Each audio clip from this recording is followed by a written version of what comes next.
नमस्कार। चलिए आज बात करते हैं एक वाक्य के सबसे जरूरी, सबसे पावरफुल हिस्से की, और वो है क्रिया यानी वर्ब।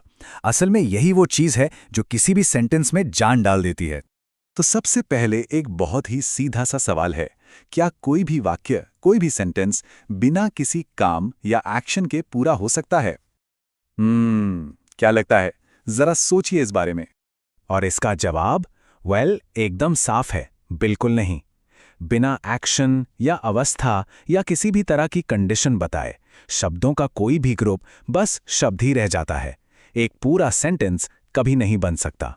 तो इसी बात को थोड़ा और समझते हैं। आखिर हम ऐसा क्यों कहते हैं कि वर्ब यानी क्रिया किसी भी सेंटेंस का दिल होती है? सीधी सी बात है, क्योंकि इसके बिना सेंटेंस अधूरा है, बेजान है। तो एक नियम है जिसे हमेशा याद रखना है। हर, और मैं कह रहा हूं हर, कंप्लीट सेंटेंस में एक वर्ब का होना जरूरी ही जरूरी है। ये कोई ऑप्शन नहीं है। ये तो समझ लीजिए भाषा की बुनियाद है, सबसे जरूरी हिस्सा। ओके, तो ये तो साफ हो गया कि वर्ब बहुत जरूरी है। पर असल में ये वर्ब है क्या चीज? चलिए अपनी भाषा के इस इंजन को थोड़ा और करीब से देखते हैं। तो अगर हम इसकी टेक्निकल या किताबी डेफिनेशन पर जाएं तो वर्ब या क्रिया एक ऐसा शब्द है जो किसी काम यानी एक्शन, अवस्था यानी स्टेट या फिर किसी स्थिति यानी कंडीशन के बारे में बताता है। लेकिन चलिए इस टेक्निकल डेफिनेशन को भूल जाते हैं और इसे एकदम आसान बनाते हैं। सीधे सीधे शब्दों में कहें तो वर्ड हमें बस दो बातें बताता है, कोई क्या कर रहा है या वो किस हालत में है, बस इतना ही है। चलिए एक बहुत ही छोटे से सिंपल से सेंटेंस से इस बात को समझते हैं। सेंटेंस है, राम खेलता है, राम प्लेज। सिर्फ दो शब्द हैं, है ना? पर ये अपने आप में एक पूरा कंप्लीट सेंटेंस है। अब इस सेंटेंस में जो राम है वो हमारा सब्जेक्ट है, यानी नाउन या संज्ञा। ये वो है जो एक्शन कर रहा है। और फिर आता है प्लेज, खेलता है। बस यही है हमारी क्रिया।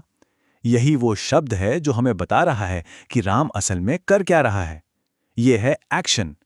अगर प्लेस को हटा दें तो हमें पता ही नहीं चलेगा कि राम के साथ हो क्या रहा है। अब यहां पर एक मजेदार बात आती है।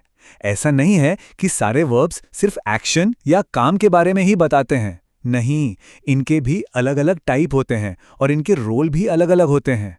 मोटे तौर पे हम वर्ब्स को ऐसे समझ सकते हैं। देखिए, सबसे पहले आता है मेन वर्ब। ये मेन एक्शन बताता है, जैसे शी रन्स फास्ट में रन्स। फिर आता है हेल्पिंग वर्ब, जो जैसा कि नाम से ही पता चल रहा है मेन वर्ब की हेल्प करता है, जैसे शी इज प्लेइंग में इज। और आखिर में होता है लिंकिंग वर्ब।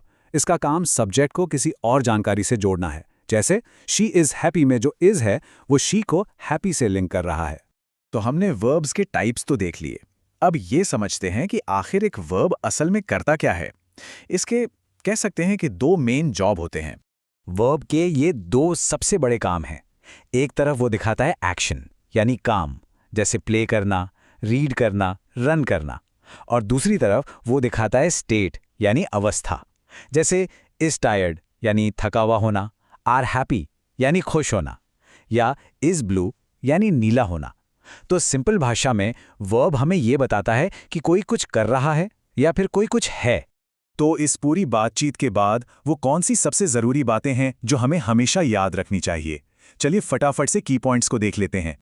तो ये रही वो खास बातें जो हमेशा ध्यान में रखनी है। पहली, हर कंप्लीट सेंटेंस में एक वर्ब होगा ही होगा। दूसरी, बिना वर्ब के कोई भी सेंटेंस अधूरा है, बात खत्म।